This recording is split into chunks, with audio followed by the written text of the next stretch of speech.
Baik, selamat pagi semua. Perkuliahan akan segera kita mulai, jadi silakan dinyalakan kameranya.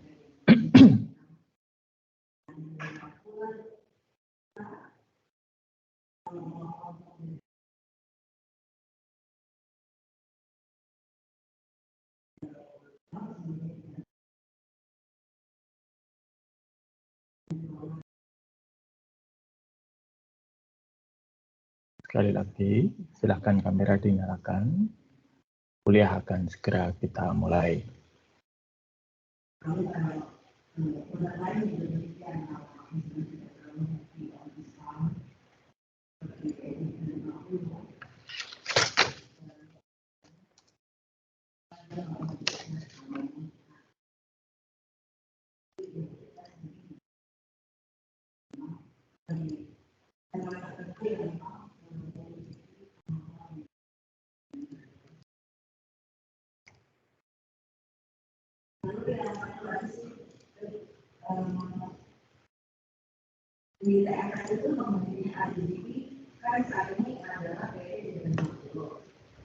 Saya masih menunggu yang belum open cam untuk segera open cam.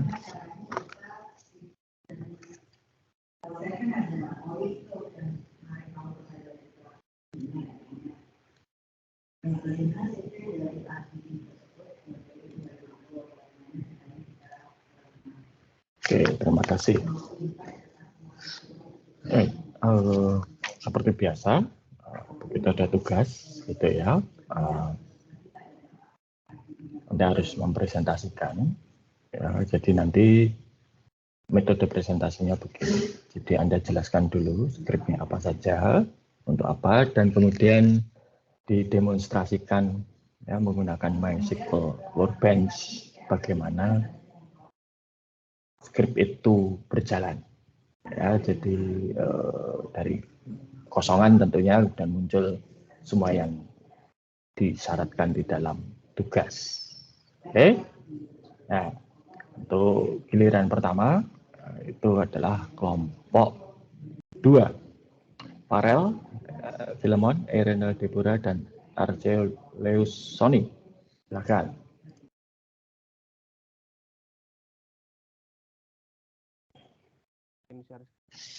Ya.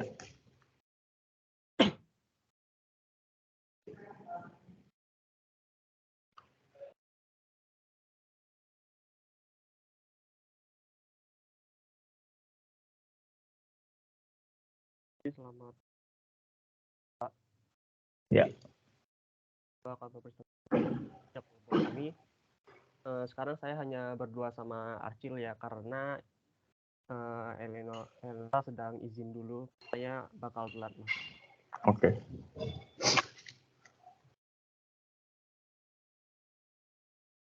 Ini hasil kerja kami membuat tabel, yaitu ada tabel barang, tabel faktur, tabel order. Langsung skripnya saja, langsung skripnya mana dijelaskan, baru nanti didemonstrasikan skrip tersebut.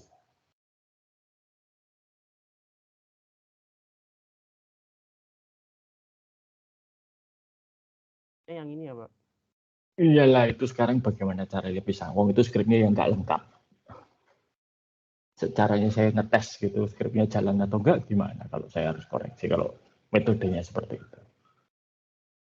Dan itu kan nggak semuanya skrip muncul tuh. Ada Pak di bawah. Iya, tapi kan saya masa harus ngetik satu-satu untuk ngecek itu jalan atau enggak. Caranya gimana saya bisa ngetes bahwa itu benar atau tidak?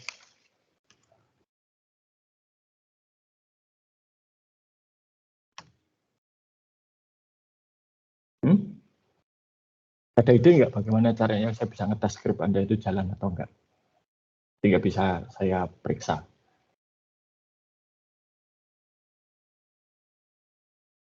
Terbaca saja enggak gitu.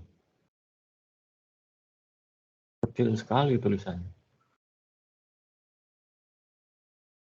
Misalnya bayangkan begini, Anda sebagai developer database diminta buat ini, lalu diminta coba deh kirimkan skrip database-nya, gitu, biar nanti dijalankan di server lain oleh orang lain. Gitu. Nah, caranya gimana kalau yang dikirim adalah screen capture seperti itu? Harus ngetik lagi. Ini baru berapa tabel. Nah, kalau tabelnya ada 160, ada 2.500, ngetik satu-satu.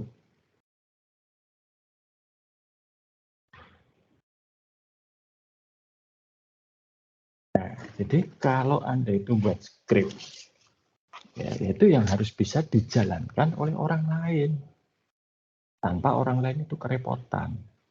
Kalau caranya seperti ini, orang lain nggak bisa menjalankan. Ya, coba itu diperbesar yang script pertama, coba diperbesar. Script pertama tadi mana? Oke, diperbesar. Nah, baru kelihatan toh. Sekarang.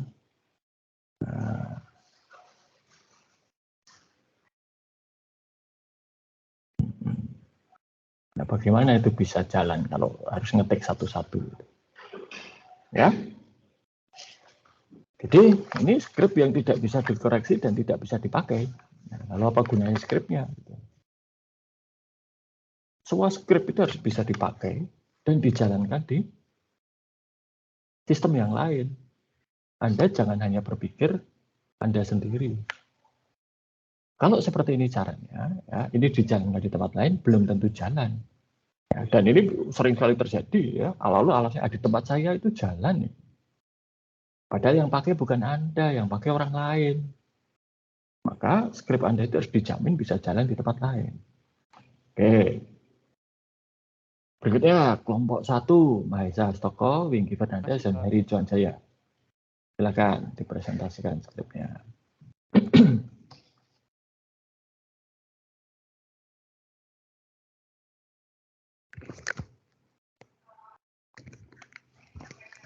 Oke.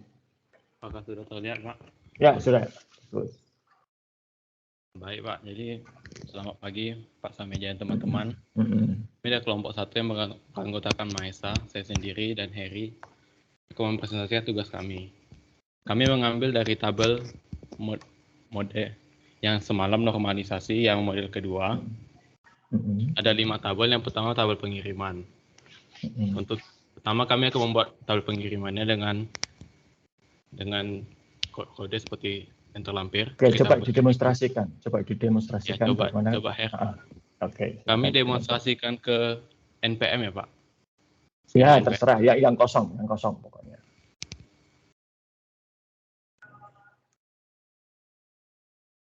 Di execute.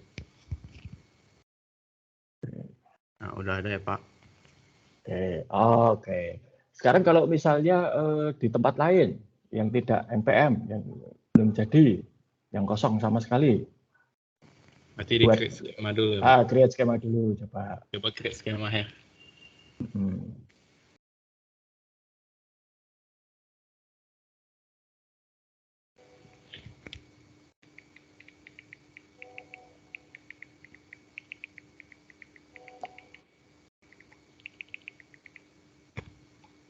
Ini kan di atas toh, di AWS ya? Apa, Pak? Ini kalian pakai database yang di AWS Singapura kan? Iya, Pak, yang kemarin. Coba yang di lokal aja. Coba ke lokal. Lokal. Supaya cepat, kalau ke AWS kan agak lama itu. Coba lokal. Jadi Anda klik itu yang apa? Gambar rumah itu. Local instance tuh di double klik. Ya. Ya udah di situ. Create. Ya, coba tadi di skripnya dijalankan. Enggak, skripnya dijalankan. Enggak. Oh ya, oke.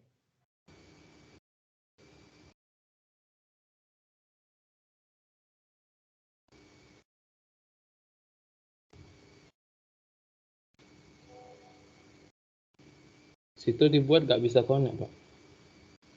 Ya, kenapa tidak bisa? Coba dilihat itu apa yang salah itu.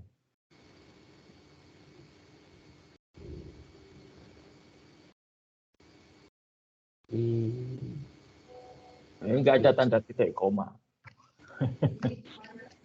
Oke, baik. Oke, cukup. Nah, coba kembali ke skripnya tadi, presentasi skripnya. Ya bukan yang ini, yang tadi, yang di MS Word.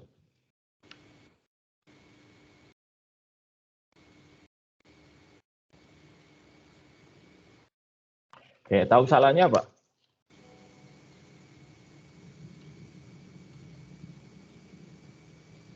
Ini nggak akan jalan ini kalau dijalankan di tempat saya.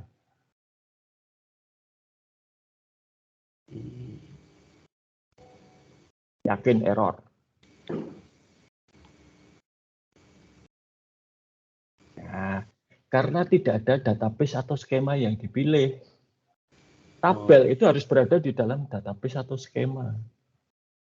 Nah, biasanya yang terjadi adalah kalau membuat satu data, kalau sudah tahu database apa yang dipakai, ya tinggal use database apa. Tapi kalau belum ada, ya create database, lalu use database tersebut, baru create table.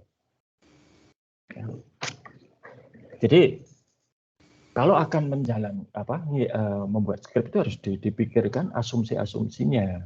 Ya, asumsinya apa? Ini kan kalian berasumsi database-nya sudah ada dan sudah di-use. Padahal kan belum tentu. Ya, nih. Bagaimana kalau misalnya saya mengasumsikan tidak ada database, tapi ternyata di tempat tujuan sudah ada database? Nah, itu ada perintahnya. Saya agak lupa detailnya, tapi pertama create, cek dulu database ada atau tidak. Kalau tidak ada, baru create database atau create skema. Jadi cek skema atau database ada enggak. Kalau tidak ada, baru create database atau skema dan use database atau skema. Tapi kalau ada skema atau database-nya sudah ada, sudah terisi, ya berarti tinggal use skema. Tuh, ya. Baik. Itu ya, kelompok 1. Berikutnya kelompok 3, Stefanus Visna, Rafael Bernardino, dan Clara Carissa. Silakan. Izin untuk share screen ya, Pak? Ya.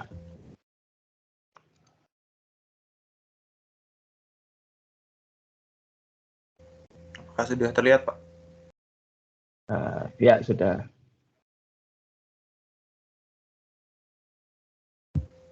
Jadi, saya demonstrasikan ya, Pak. Kalau saya lihat SQL-nya sama tuh. Sama seperti kelompok 1. Ya. Belum ada create skema dan use skemanya. Ya, Pak. Ya, jadi tidak bisa dipakai di tempat lain. Ya. Oke, ya sudah, coba dijelaskan dulu itu create table-nya apa saja. Ya, jadi kami dari kelompok 3 tuh membuat dari second normal form dan third normal form. Jadi ada dalam tabel. Yang pertama ada tabel order, lalu ada tabel pembeli, tabel barang, tabel faktur, tabel pengiriman, sama detail barang. Lalu ini ada codingnya dari ID order, integer, not null, terus ada auto increment yang berfungsi untuk nanti kalau sebuah data masuk langsung ID ordernya langsung ke angka selanjutnya. Lalu ID ordernya adalah primary key. Lalu ID pembeli kita memakai varchar dengan limit 25. Lalu ada kode barang, varchar juga dengan limit 25. Lalu nomor fakturnya juga tanggal pengiriman. Lalu itu tabel pembeli apa di drop? Oh, ini kemarin nyoba-nyoba, Pak.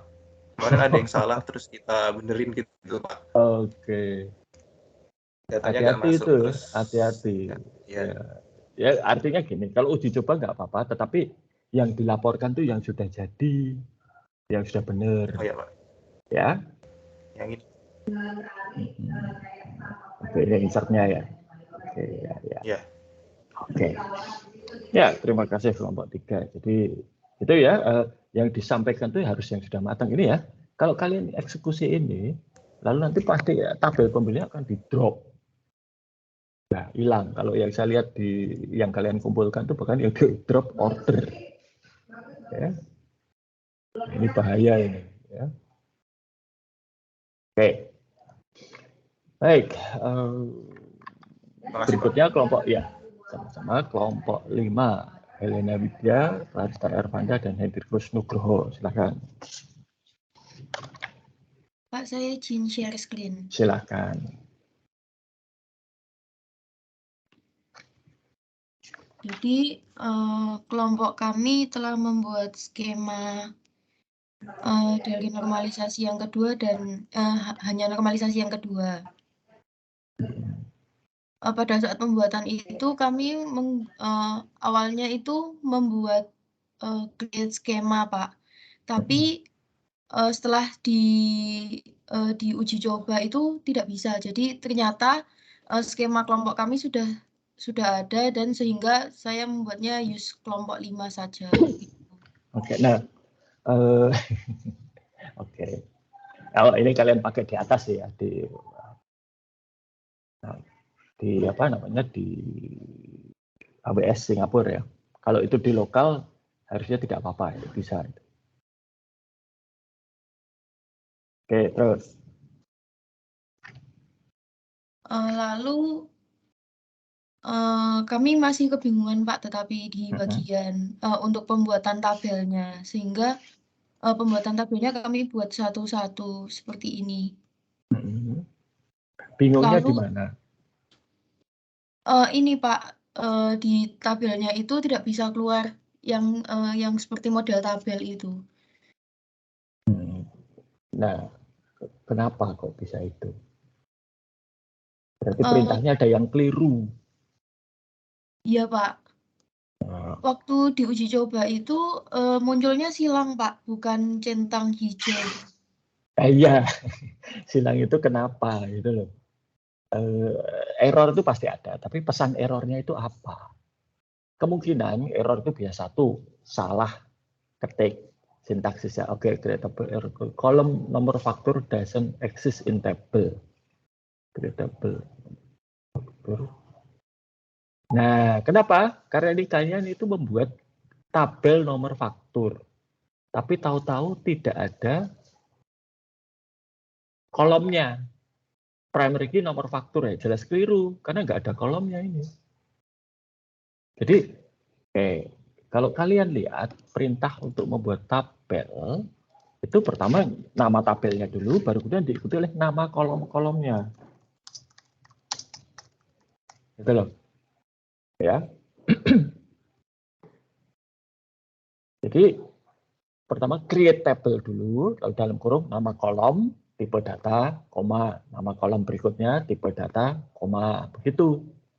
Ya, itulah mengapa error. Menangkap? Iya, Pak. Kalau seperti ini bagaimana, Pak? Nah, coba itu jalan nggak?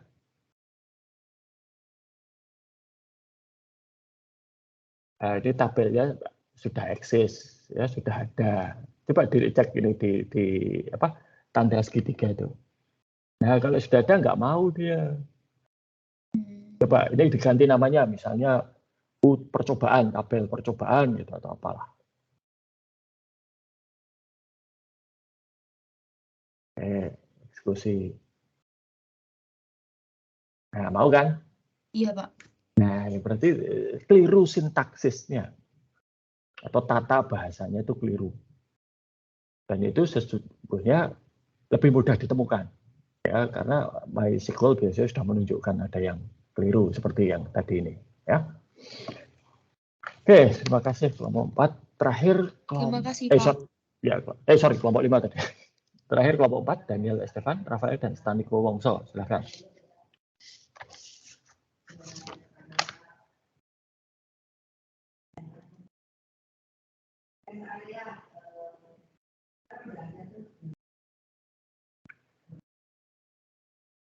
Nah, ini ya sama saja bagaimana saya bisa ngetes kalau caranya seperti ini. Tidak ada create table, nggak ada create database-nya atau maupun use database-nya. Ya udah, coba jelaskan itu.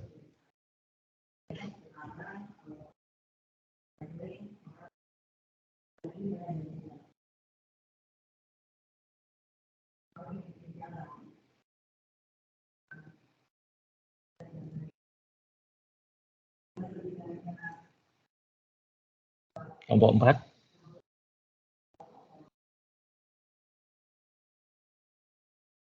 Kelompok 4.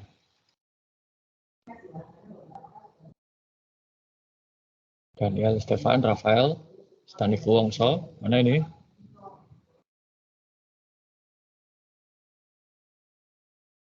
Rafael Cristiano,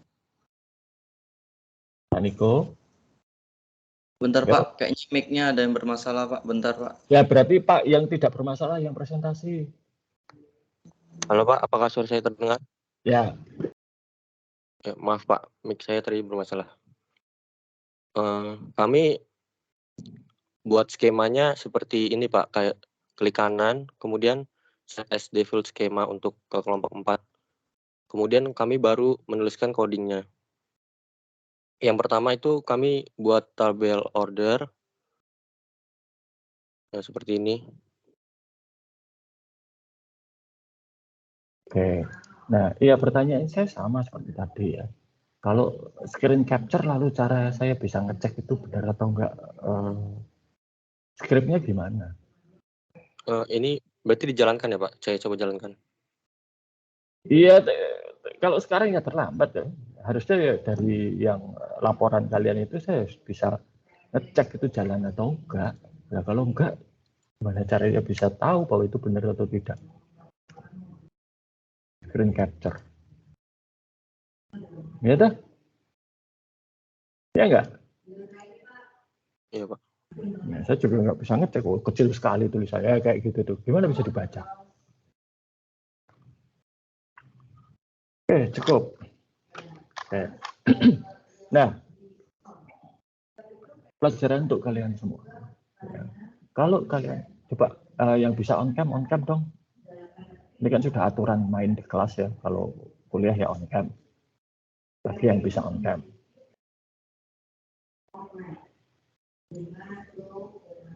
Oke.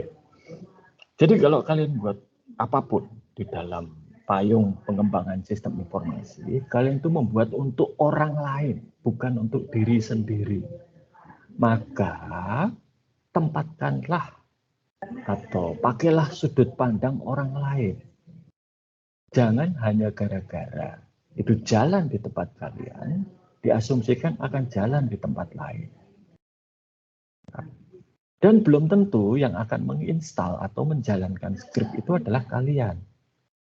Faktanya di dalam organisasi IT modern, ya di banyak tempat, dan itu kalau Anda ingat, sudah di SIA dulu, yaitu ada pemisahan tugas dan wewenang dalam lingkungan sistem informasi berbasis komputer, yang membuat itu harus terpisah dari yang menjalankan dan terpisah dari yang menggunakan.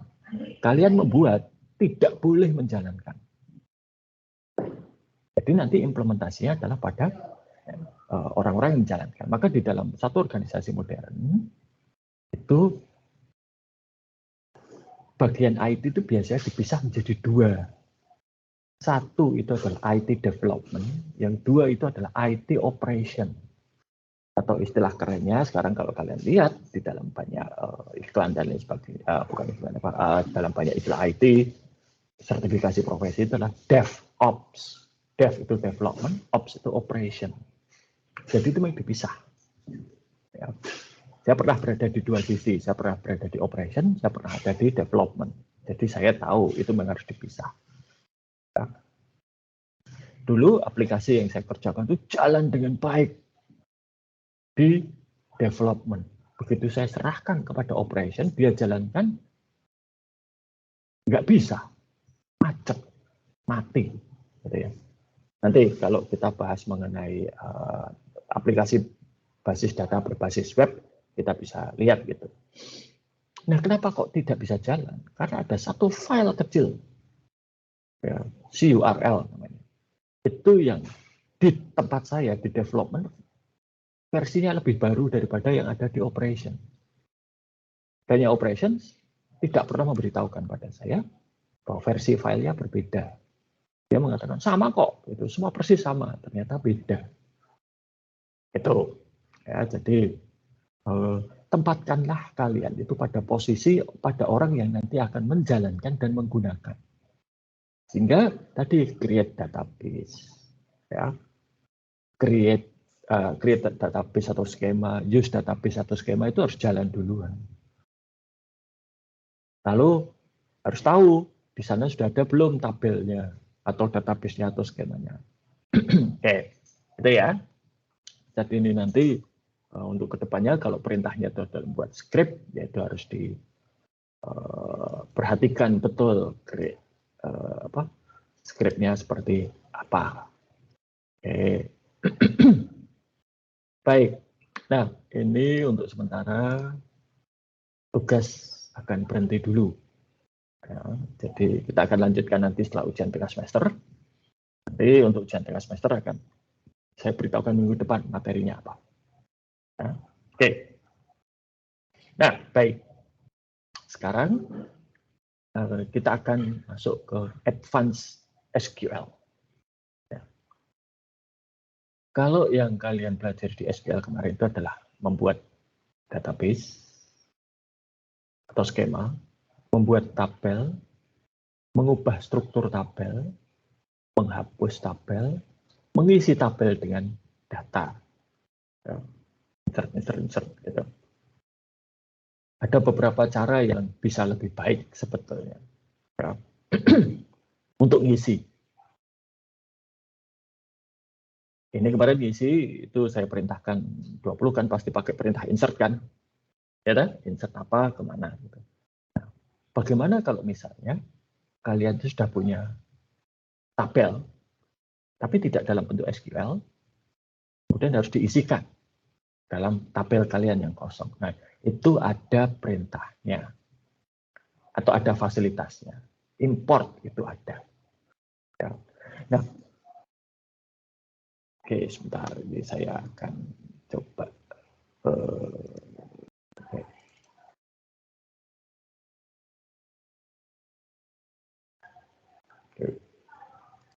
Jadi sering sekali ya, terutama kalau kita itu berpindah dari satu database ke database yang lain, atau migrasi, atau bertukar data, itu bentuknya tidak dalam bentuk SQL tabel seperti itu, tapi sudah dalam bentuk yang lain. Nah, pada umumnya ada beberapa cara untuk mengimport atau mentransfer data.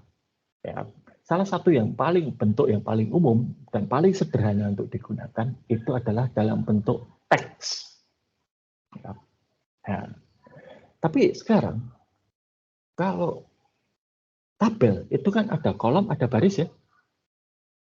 Teks kan tidak ada. Nah, dan itu diakali dengan yang namanya CSV, separated value. Nah, file-file CSV ini itu teks, tapi dia bisa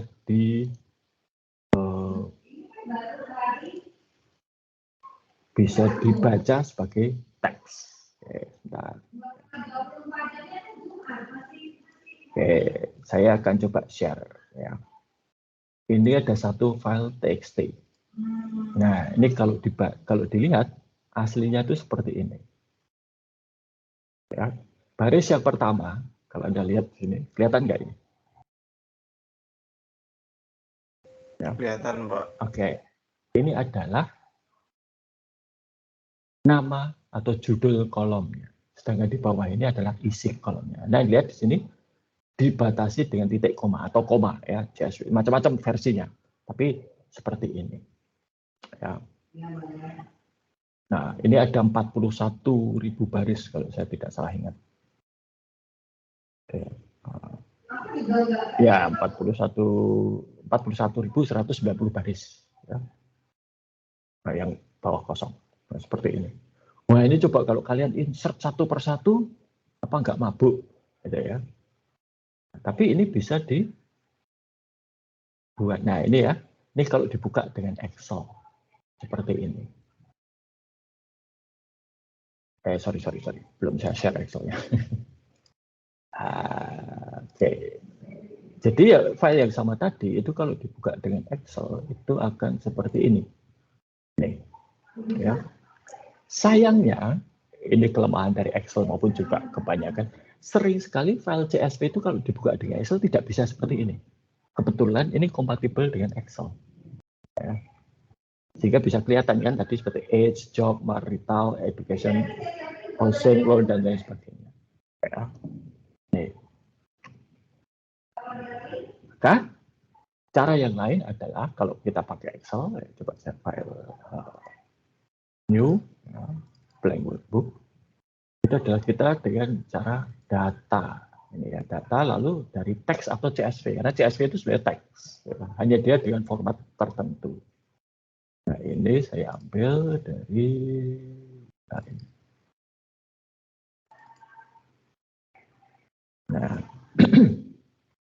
nah, prosesnya kira-kira di MySQL tidak jauh berbeda dengan ini ya. Tinggal ini di load saja. Nah, jadinya seperti ini. 41.188 baris. Nih. Seperti ini hasilnya. Di MySQL juga ada fasilitas tersebut ya untuk mentransfer file atau data dari satu tempat ke tempat yang lain. Ya. Coba sebentar. MySQL itu dengan import ya, tapi sepertinya saya tidak punya alatnya itu. Jadi bisa diimport ya. Oke. Jelas ya, jadi itu dengan teks. Nanti kalau kita belajar mengenai membersihkan data ya, untuk dilakukan analisis. Jadi data itu kalau sebelum dilakukan analisis diambil dulu. Dan misalnya data penjualan, kita nggak boleh melakukan analisis itu terhadap data penjualan yang ada di sistem penjualan. Itu kita ambil dulu, dipindah ke tempat lain. Karena akan mengganggu sistem penjualan. Kemudian datanya dibersihkan. Nah, supaya bersih pakai apa? Biasanya diambil dalam bentuk CSV, dibersihkan dulu, baru setelah itu dipindah ke MySQL. Dari MySQL baru nanti kita diolah. Itu. Prosesnya cukup panjang. Kapan-kapan saya ceritakan. Dan nanti kalau kayaknya ada, nanti saya ceritakan. Oke. Berikutnya. Ini mungkin yang belum tahu. Oke, ini saya belum akan masuk ke Advanced SQL, saya masuk ke SQL-nya dulu, MySQL Workbench dulu saja. Oke, sudah kelihatan ini? Sudah ya? Sudah, Pak. Baik. Ini kan ada tabel ya. Sakila itu punya begitu banyak tabel, ya kan? Tutup dulu. Ini berat ini. Nah, dari mana kita bisa tahu ini tabelnya ini modelnya bagaimana? Ini ada alatnya. Alatnya itu ada di database ini yang namanya reverse engineering. Dan diklik. Ya. Ini. Lalu ini di next. Ya, sudah. Next. Ini Sakila ya. Kita pilih yang mana? Misalnya Sakila. Next. Ya, semuanya. Next. Execute. Nah, dia akan mengambil tabel-tabel tersebut ya dan menunjukkan gambarnya. Ini. Ya. Oke. Dia juga bisa dari gambar ini dijadikan tabel atau script SQL. Ini sebagian ini saya akan menghapus beberapa ini ya, beberapa tabel akan saya hapus.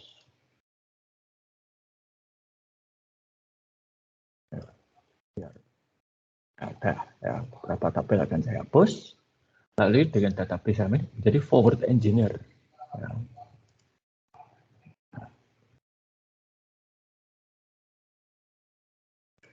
Nah, column created with error gitu ya, lengkap tapi ada errornya. Kenapa? Karena saya tadi asal menghapus. Ya. Kalau kalian lihat, ini sudah langsung muncul script SQL. Jadi dari model EER itu bisa dieksekusi menjadi script. Ya, ini. Tapi jelas tadi error karena saya hanya asal saja, gitu ya. Hanya untuk mendemonstrasikan bahwa itu bisa. Oke, jadi itu beberapa fasilitas ya. Tapi memang sebaiknya kalian mulai belajar dari dasar dulu, ya. Sama seperti kalian belajar akuntansi, toh. mulai dari jurnal dulu, manual, kemudian posting ke buku besar, dari buku besar jadi neraca lajur, kemudian jadi laporan keuangan. Ya kan? Baru setelah itu nanti diperkenalkan, ternyata ada yang otomatis loh, misalnya pakai Zahir accounting atau yang lain-lain gitu ya. Jadi tinggal masukin data transaksi, buku besarnya jadi. Tinggal klik, laporan keuangan siap. Ya, seperti itu. Sama seperti juga perpajakan. Ya. Diajari dulu cara ngitung pajaknya gimana-gimana, dan ternyata sekarang pemerintah sudah menyediakan aplikasi untuk perhitungan pajak untuk SPT itu ya. Oke. Jelas ya, sampai di sini ada pertanyaan atau tidak? Saya itu penganut paham, kita harus menguasai dulu manualnya, baru kemudian kita belajar yang otomatis. Kalau belajar dari otomatis lalu manual, nah itu nanti biasanya agak-agak kurang. Ya. Saya dulu nyetir juga berangkat dari manual, pakai kopling gitu ya. Tapi sekarang kalau suruh manual ya nggak bisa. Bukannya nggak bisa, nggak mau ya. Saya mesti pakai yang matic. Kalau ditanya kenapa kok pakai matic? Ya Tesla itu matic ya. Nggak ada Tesla pakai mobil masa depan, nggak ada yang pakai persetelan manual. Oke, itu tadi sedikit fasilitas MySQL yang belum kita cover pada pertemuan selanjutnya. Ya.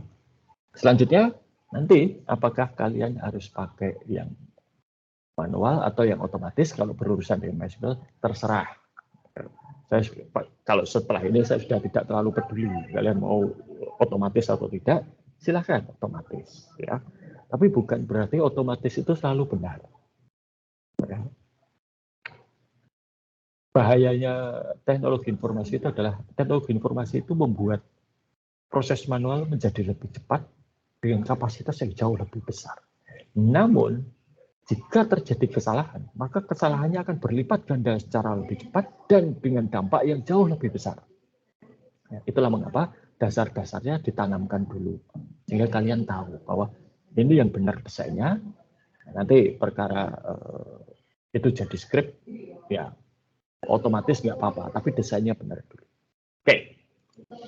Ya, kita akan masuk sekarang ke Advanced SQL. Advanced SQL itu nanti akan lebih berurusan kepada, udah kelihatan belum? Slide-nya apakah? Sudah, Pak. Sudah ya, baik. Oke, terima kasih. Jadi Advanced SQL itu kalau pada pengantar SQL minggu yang lalu, itu kita berurusan dengan satu tabel. Ya. Advanced SQL itu akan menunjukkan operasi-operasi atau perintah-perintah yang melibatkan lebih dari satu tabel, terutama nanti untuk mempercepat proses. Ya. Oke. Nanti yang pertama itu adalah perintah mengolah data lebih dari satu tabel dengan perintah join. Nah, perintah join ini kalau Anda masih ingat pelajaran matematika itu ada pada matriks. Ya, jadi sebenarnya tabel basis data itu dasarnya matriks. Ya. Tapi ya jangan tanya bagaimana operasi matriksnya, ya. Nggak penting itu sekarang.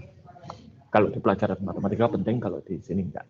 Jadi join itu adalah satu operasi yang menyebabkan dua atau lebih tabel dengan domain yang sama untuk dikombinasikan menjadi satu tabel. Sebentar, ada tamu.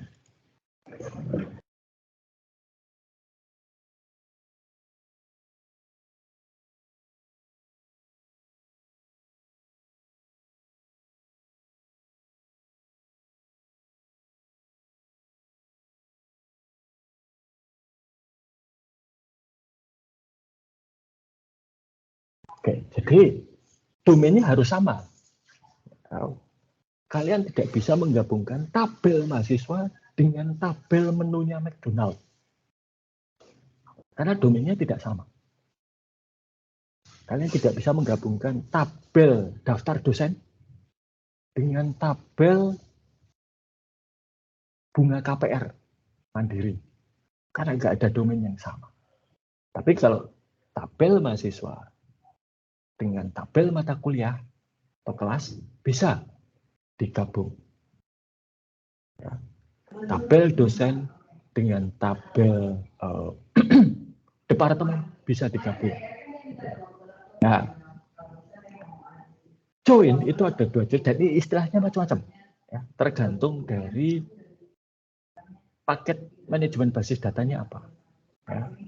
Ada yang misalnya equi-join. Equi-join itu adalah join di mana kondisinya itu ada ekualitas atau kesamaan pada kolom yang sama.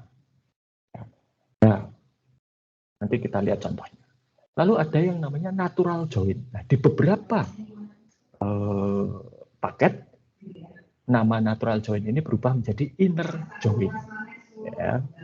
Ini inner join ini adalah equi-join, tetapi kolom yang terduplikasi itu tidak ditampilkan atau dihilangkan. Kalau di sini kolom yang nilainya sama akan ditampilkan semua. Oke. Nah, lalu tadi lawannya outer join, inner join adalah outer join, ya, di mana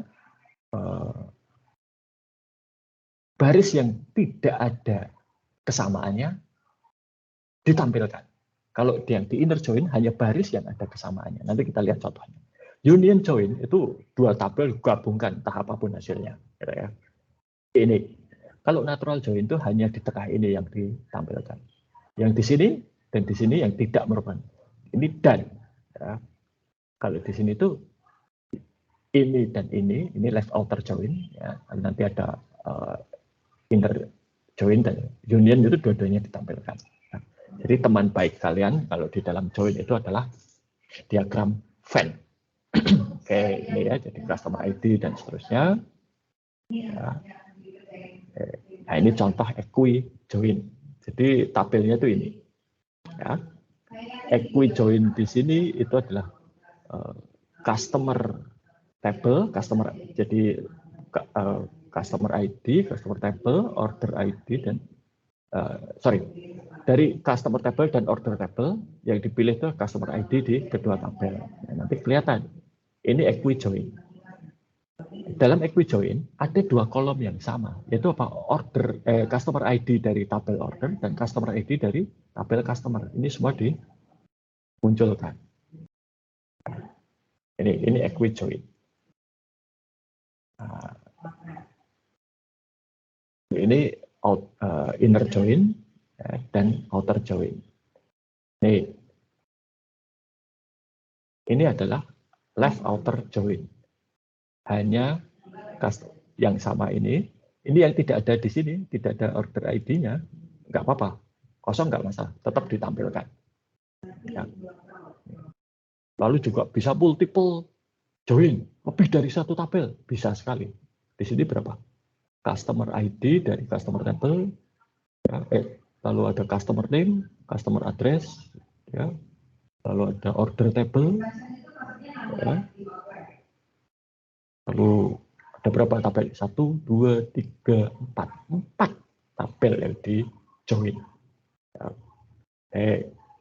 Ini hasilnya. Ya. Self join juga bisa. Jadi join dengan dirinya sendiri 1 tabel itu. Ini untuk mencari misalnya manajer dan staffnya. Ini self join. Nah, kemudian ada fasilitas lain yang disebut sebagai subquery. Subquery itu adalah query di dalam query. Atau kalau dalam bahasa, kalian sering mendengar ada kalimat majemuk. Jadi di dalam kalimat ada kalimat. Ini. Nah, jadi nanti ada outer query dan ada inner query. Ya. Nah, di mana inner query ini bisa ditempatkan, ya, ini bisa setelah where atau sebagai from, ya, atau sebagai select dan seterusnya nanti ya. Nah, subquery ini bisa tidak berkorelasi, ya, jadi dieksekusi sekali untuk seluruh outer query atau berkorelasi tiap baris dieksekusi. Ini contoh query. Subquery-nya gimana? Subquery-nya yang biru ini. Ya. Ini dieksekusi dulu, baru di luarnya ini dieksekusi. Jadi inner query yang dieksekusi baru yang outer query-nya. Ya. Bisa juga dengan join. Oke, subquery-nya ini. Dan seterusnya. Nanti bisa dilihat, dibaca sendiri. Ya, ada ini. Nah, database yang digunakan dalam praktek itu sering sekali besar dan bisa ratusan bahkan ribuan tabel. Tiap tabel bisa terdiri dari ratusan kolom dan jutaan baris. Ya. Nah, maka kemarin ketika kita bicara mengenai normalisasi, saya mengatakan di dalam modeling boleh saja normalisasi itu berjalan sampai berlangkah-langkah atau berbentuk-bentuk, gitu ya, bentuk normal 1, 2, 3 dan seterusnya. Tapi dalam praktek bentuk normal kedua saja sudah cukup, tidak perlu sampai bentuk normal ketiga. Jadi kemarin kalau ada yang tanya, Pak, ini yang dibuat yang second normal form atau third normal form, saya jawab terserah, gitu kan. Tapi dalam praktek cukup sampai bentuk normal kedua. Kenapa? Karena bentuk normal berikutnya itu artinya tabelnya dipecah-pecah. Semakin banyak tabel, semakin banyak data yang harus diambil dari tiap tabel. Jadi misalnya bentuk normal kedua itu melibatkan 2 tabel. Tapi kalau bentuk normal ketiga, tiap-tiap tabel dipecah menjadi 2, berarti melibatkan 4 tabel. Nah, berarti kalau bentuk normal kedua, komputer hanya perlu membaca 2 tabel. Tapi di dalam bentuk normal ketiga, komputer harus membaca 4 tabel. Padahal datanya sama. Nah, membaca 2 tabel dan baca 4 tabel kira-kira butuh waktu dan kekuatan komputasi yang lebih besar yang mana? Yang 4 tabel tentunya. Maka dari sisi kinerja dan di prakteknya ya, bukan modelingnya, orang lebih suka kalau bentuk normal kedua. Tapi biarpun dalam bentuk normal kedua, sering sekali tabelnya juga sudah ratusan ribuan. Lalu bagaimana? Terutama kalau sering sekali beberapa puluh atau beberapa ratus tabel itu diselect, dibaca di dalam satu query. Nah, maka oke, kita lihat apakah di dalam tiap tabel yang dibaca di dalam satu query itu semua kolomnya dipakai. Biasanya tidak. Dalam setiap tabel mungkin hanya 2, 3 atau beberapa, tidak semua kolom diperlukan. Maka kemudian ada fasilitas, dan ini ada di MySQL, di standar SQL yang terbaru, yang disebut sebagai view. View itu apa? View itu adalah tabel virtual. Jadi tabel virtual. Jadi kalau akan digambarkan, gitu ya. Ini saya gambarkan saja.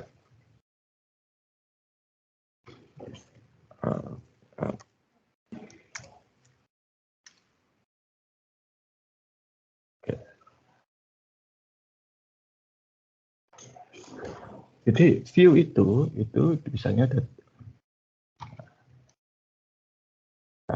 iya, dia ada tabel di sini ya, 1, 2 kolomnya. Di sini 3, 4.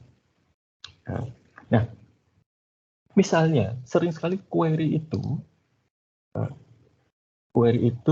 sering sekali mengambil tabel ini dan ini. Tapi yang dibaca itu hanya kolom 1 dan 4. Ya. Berkali-kali.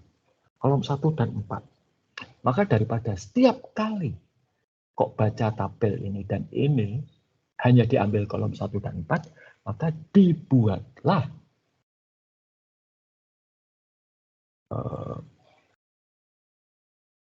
view.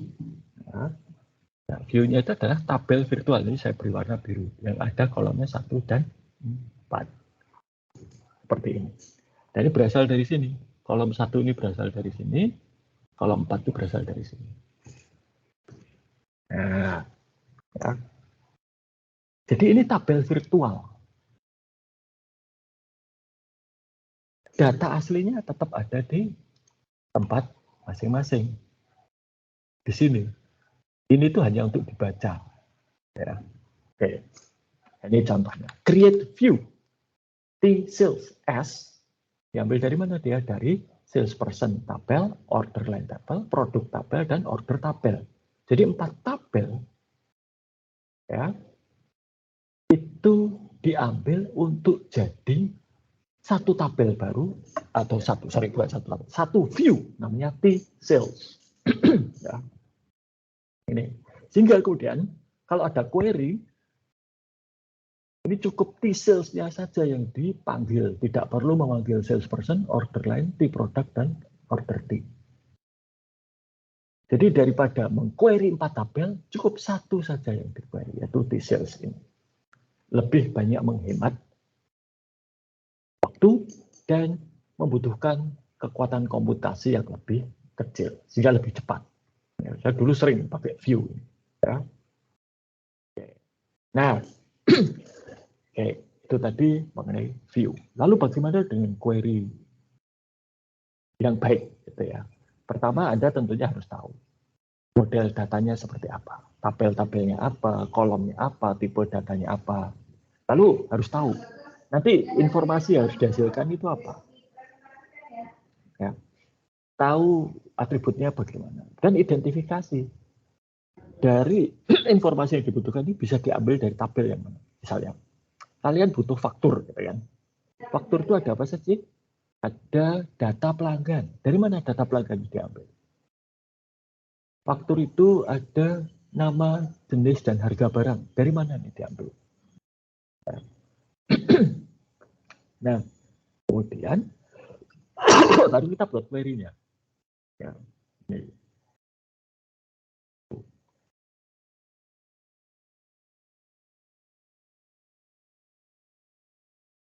Lalu ini tanda wildcard select bintang itu artinya semua tabel, semua kolom di dalam sebuah tabel itu diambil. Nah, supaya tidak terjadi pemborosan waktu dan sumber daya komputasi, maka kita harus spesifik. Kalau kita pakai perintah select, kolom mana yang akan diambil? Jangan semuanya. Ya, ini.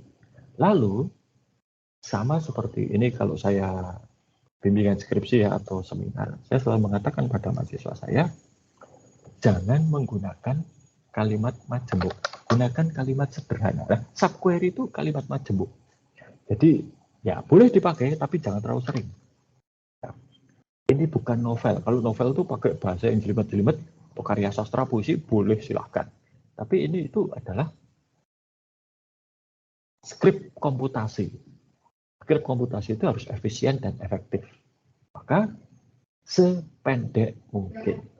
Jadi ya, jangan berbunga-bunga.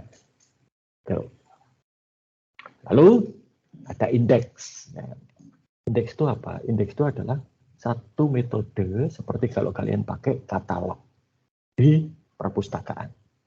Katalog di perpustakaan itu adalah indeks. Ya.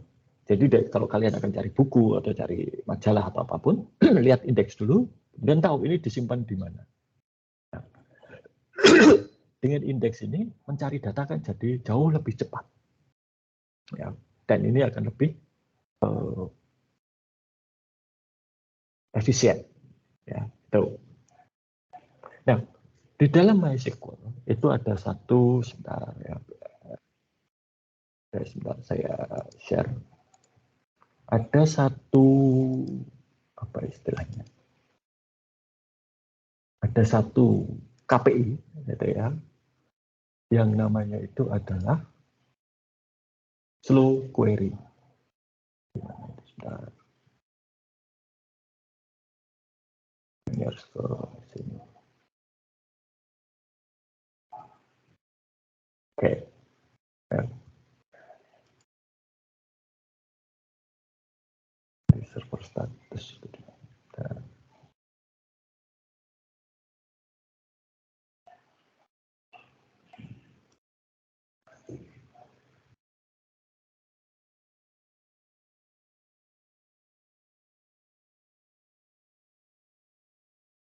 saya agak lupa, itu ada di support. Nah ini, ya, high cost SQL statement. Ini terlalu kecil ya, tapi jadi ini tuh menunjukkan query-query yang besar kebutuhan sumber daya komputasinya. Ya. Ini, ya, bisa dilihat maksimal time apa? Drop table nih, ya. Drop table ini butuh waktu besar nih. Ya. Kita bisa lihat show full table ini juga butuh waktu besar. Ya. Ini. Jadi dari sini bisa kelihatan. Ya. Perintah-perintah query kalian itu yang tidak efisien yang mana. Dan ya itu harus dibuat menjadi efisien. Karena sekali lagi yang pakai servernya bukan hanya aplikasi kalian, tapi aplikasi yang lain juga pakai. Ya. Maka kita harus mempertimbangkan itu. Query itu harus benar-benar efisien. Ya. Sebagai gambaran di photographer.net itu ada ratusan tabel. Itu dulu kami database-nya saja ada 3 server. Ya. 3 server. Tiap server itu memorinya 128 GB. Hard disk-nya 1 tera. Pada waktu itu ya 10 tahun yang lalu. Itu saja sering kewalahan. Nanti saya ceritakan kalau kita sudah sampai pada waktunya ke materi tersebut. Oke, kita lanjutkan ke ini ya, query design. Jadi ada idiom di dalam penulisan kalau bahasa Inggris itu keep it KISS ya, KISS, keep it short and simple. Jadi jangan membuat query yang panjang-panjang, query yang pendek-pendek saja ya. Nih. Oke, tadi view sudah ya, kita sudah bicara. Nah, view itu keunggulannya apa? Mempermudah query. Karena apa? Select-nya hanya 1 tabel atau bahkan mungkin 2-3 tabel ya nggak apa-apa, tapi tidak ratusan tabel. Ya. Meningkatkan produktivitas. Kenapa? Ya saya hanya perlu mengingat-ingat sedikit tabel. Ya. Membutuhkan tempat penyimpanan yang sedikit ya, kecil ya, dan lebih cepat. Itu saja. Lalu juga pemrosesannya itu bisa lebih singkat, ya. Nah, tapi juga lalu jangan semua dibuat view, ya, tiap tabel dibuat 1 view ya sama saja. Ya. View itu harus dipakai sebijaksana mungkin. Nah, lalu kemudian di dalam tiap-tiap MySQL itu juga ada yang namanya server database itu ada yang namanya rutin. Rutinnya adalah modul program yang dieksekusi on demand. Kalau di MySQL ada yang bentar. Ada ini kalau kalian lihat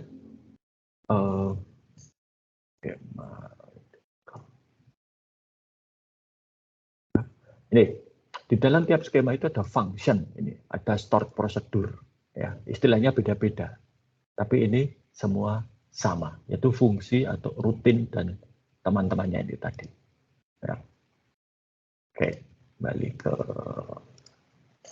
ini, ya ada rutin, ada function, ada prosedur dan ada trigger. Intinya itu sama, ini adalah script yang tersimpan di dalam basis data. Nah, kalau rutin, itu scriptnya akan berjalan secara otomatis. Misalnya, secara rutin membackup database-nya atau skemanya di backup. Itu dilakukan secara otomatis dan tidak ada input ataupun masukan dari pengguna. Kalau function, itu ada input yang harus dimasukkan pengguna. Ya.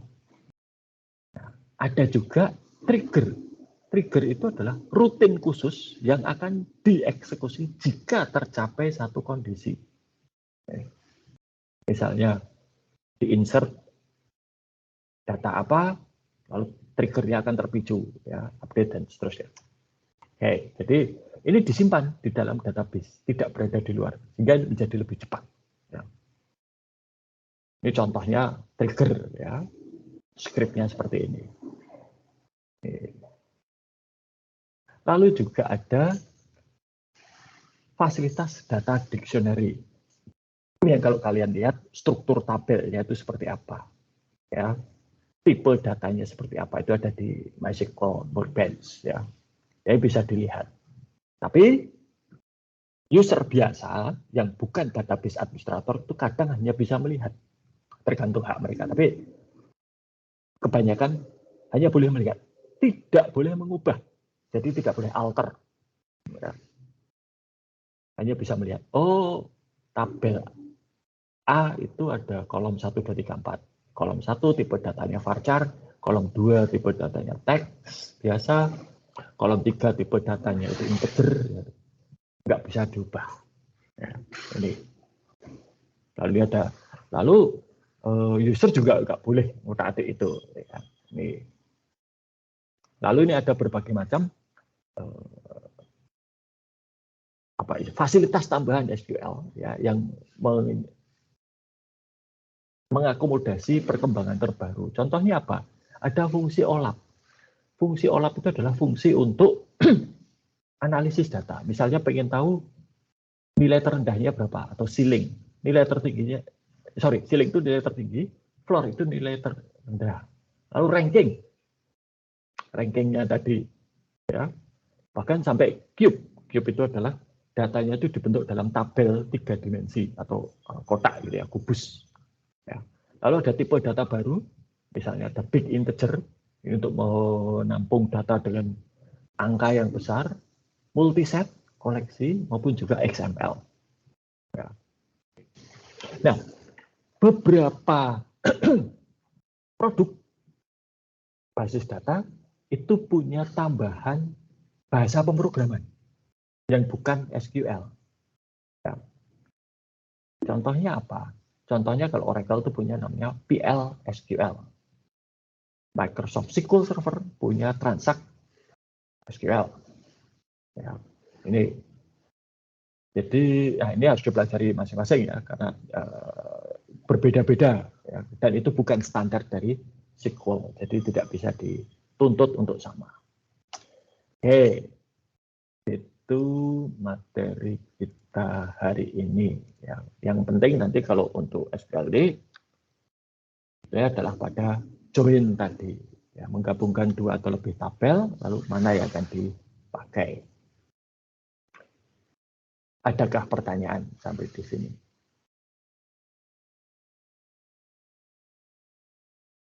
Belum ya? Ya sudah, kalau begitu silakan nanti istirahat untuk minggu ini ya, tidak ada tugas tambahan. Kita akan ketemu minggu depan dan akan saya jelaskan mengenai tugas untuk pengganti ujian tengah semester. Ya, selamat siang dan sampai jumpa pada pertemuan berikutnya.